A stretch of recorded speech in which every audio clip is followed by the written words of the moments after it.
Hello everyone, सभी मित्रों को मेरा नमस्ते और जय श्री राम। मित्रों, आज के इस वीडियो में हम भूगोल विषय की पाठ्य योजना के बारे में चर्चा करेंगे। तो चलिए शुरू करते हैं।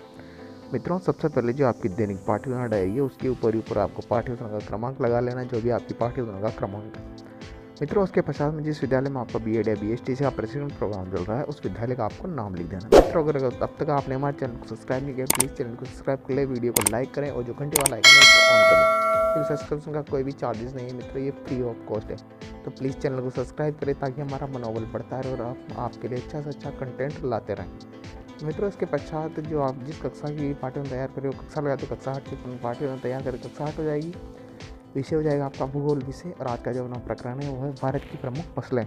इस प्रकरण के ऊपर आज हम पाठ्य योजना तैयार करेंगे। मित्रों, इसके पश्चात नेक्स्ट हेडिंग आती है आपके शिक्षण के उद्देश्य। शिक्षण के उद्देश्य के अंदर आपको 2 कॉलम बनाने। शिक्षण के उद्देश्य और अपेक्षित व्यवहारगत परिवर्तन।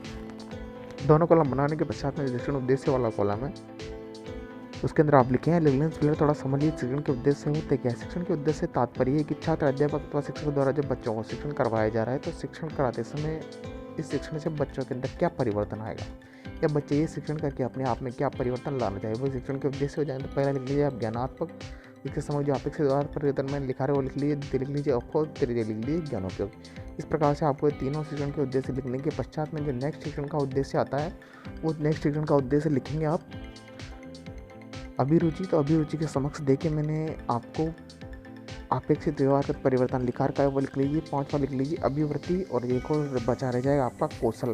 तो इस प्रकार से आपको जो 6 के शिक्षण के उद्देश्य हैं, इन 6 के शिक्षण के उद्देश्य को आप लिख लीजिए ध्यानपूर्वक। ये 6 शिक्षण के उद्देश्य लिखने के पश्चात में मित्रों जो आपकी नेक्स्ट हेडिंग आती है वो आपके शिक्षण सहायक सामग्री या सहायक सामग्री भी आप लिख सकते हैं। शिक्षण सहायक सामग्री या सहायक सामग्री से तात्पर्य ये कि छात्र, अध्यापक अथवा शिक्षक द्वारा या अध्यापिका द्वारा जब बच्चों को शिक्षण करवाया जाता है तो शिक्षण कराते समय जो शिक्षण सामग्री उनकी शिक्षण में सहायता करती है या सहायता प्रदान करती है वो सारी सामग्री क्या कहलाती है। शिक्षण सहायक सामग्री से पेट फलक हो गया, चौक हो गया, डस्टर हो गया, श्याम फटा हो गया, चित्र चार्ट, मॉडल वगैरह सारी चीज़ इसमें आ जाती है। नेक्स्ट हेडिंग होगी आपकी वो है पूर्व ज्ञान। तो नेक्स्ट हेडिंग लगाई पूर्व ज्ञान और पूर्व ज्ञान हेडिंग लगाई, इसमें आप लिखेंगे छात्र भारत की प्रमुख फसलों के बारे में सामान्य जानकारी रखते हैं। तो ये हो जाएगा आपका पूर्व ज्ञान। मित्रों, इसके पश्चात जो आपकी अगली हेडिंग आती है वो आपका प्रस्तावना। तो हेडिंग लगा लीजिए प्रस्तावना और इसके अंदर हेडिंग लगा के आपको 2 कॉलम बना लें, छात्र अध्यापक क्रिया और विद्यार्थी क्रिया। 2 कॉलम बनाने के साथ इसमें लिखें। लिखने से पहले थोड़ा आप समझ लीजिए कि प्रस्तावना होता क्या है। प्रस्तावना कहने का मतलब है जो आपकी पाठ्य योजना सबसे महत्वपूर्ण भाग प्रस्तावना ही होता है, क्योंकि जितना अच्छा आपका प्रस्तावना होगा उतनी अच्छी आपकी पाठ्य योजना होगी। कहने का मतलब जितने प्रभावपूर्ण आपकी प्रस्तावना के प्रश्न होंगे आपकी पाठ्य योजना भी उतनी प्रभावपूर्ण होगी। तो जिस प्रकार से एक मनुष्य का सबसे महत्वपूर्ण भाग उसका मस्तिष्क होता है, उसी प्रकार से आपकी जो पाठ्य योजना होती है उसका सबसे महत्वपूर्ण भाग ये पाठ प्रस्तावना ही है। कि प्रस्तावना के अंदर छात्र, अध्यापक या अध्यापिका द्वारा बच्चों से प्रश्न किए जाते हैं और कम से कम आप जो क्या बच्चों से 4 प्रश्न कर सकते हैं और अधिक से अधिक 6 या 7 प्रश्न आप बच्चों से कर सकते हैं। लेकिन कम से कम आपको 4 प्रश्न करने और ये प्रश्न आप किसी प्रकरण से संबंधित कर सकते। जरूरी नहीं ये प्रकरण जो पढ़ा रहे उससे संबंधित काफ़ी प्रश्न हो, लेकिन अंत के अंदर आप बच्चों को जोड़ते हैं उस प्रकरण के ऊपर आपको बच्चों को लेके आना है। नेक्स्ट सेकंड हेडिंग हो जाएगा आपके वो उद्देश्य कथन। उद्देश्य कथन में आप लिखेंगे बच्चों आज हम भारत की प्रमुख फसलों के बारे में विस्तारपूर्वक अध्ययन करेंगे। मित्रों, इसके पश्चात जो आपकी नेक्स्ट हेडिंग आती है आपका प्रस्तुतिकरण। तो प्रस्तुतिकरण करना संपूर्ण प्रस्तुतिकरण आपके द्वारा दिया जाएगा जिस प्रकरण के ऊपर आप पढ़ा रहे हैं बच्चों को।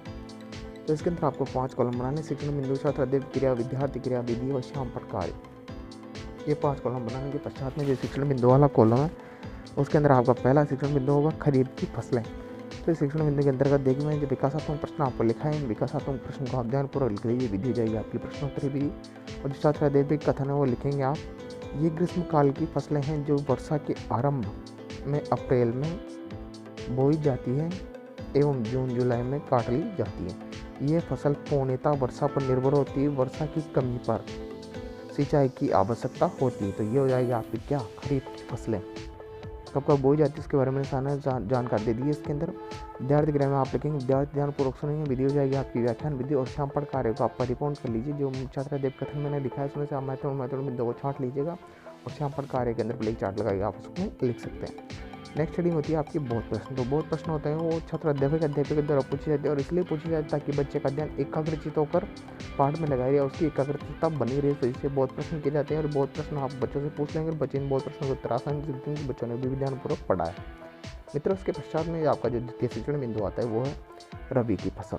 तो इस द्वितीय शिक्षण बिंदु के अंतर्गत देख मैंने आपको विकासात्मक प्रश्न लिखा रखे हैं। इन विकासात्मक प्रश्नों को आप लिख लीजिए। वीडियो जाएगी आपकी प्रश्नोत्तरी विधि, और जो छात्र अध्ययित कथन है उस छात्र अध्ययित कथन को आप लिखेंगे। ये फसल शीतकाल के प्रारंभ में अक्टूबर से दिसंबर तक बोई जाती है तथा ग्रीष्मकाल तक होने के साथ साथ इसे काट लिया जाता है। इस समय जल की आवश्यकता कम होती है। इस कारण इसमें मुख्य फसलें जैसे गेहूँ हो गई, जो हो गया, सरसों हो गया, मटर हो गया, अरबी हो गई आदि सारी इसमें फसलें इसके अंतर्गत आती है।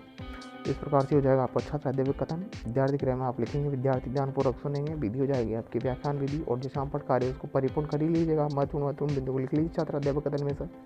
ये हो जाएगा आपका शाम पाठ कार्य। और नेक्स्ट आता है आपका बोध प्रश्न। जो बोध प्रश्न होते हैं वो छात्र अध्यापक के द्वारा पूछे जाते हैं, और इसलिए पूछे जाते हैं क्योंकि जो बच्चों को जो पाठ पढ़ाए जा रहे हैं उसमें बच्चों का ध्यान एकाग्रचित होकर लगा रहे हैं, उनका ध्यान भंग नहीं है, उस वजह से रोकने के लिए बहुत प्रश्न किए जाते हैं। और ये बहुत प्रश्न बच्चे आसानी से इसका उत्तर दे देंगे। इस प्रकार से आपको ये बहुत प्रश्न पूछ लेने हैं मित्रों।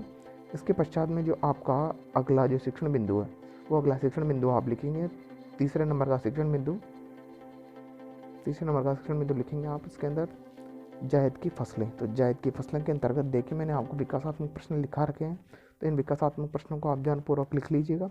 ये विकासात्मक प्रश्न लिखने के पश्चात में आता है आपका छात्र अध्यापक का कथन। तो छात्र अध्यापक का कथन लिखेंगे आप। जायद की फसलें ग्रीष्मकाल के प्रारंभ में बोई जाती है तथा मई जून तक काटी जाती है।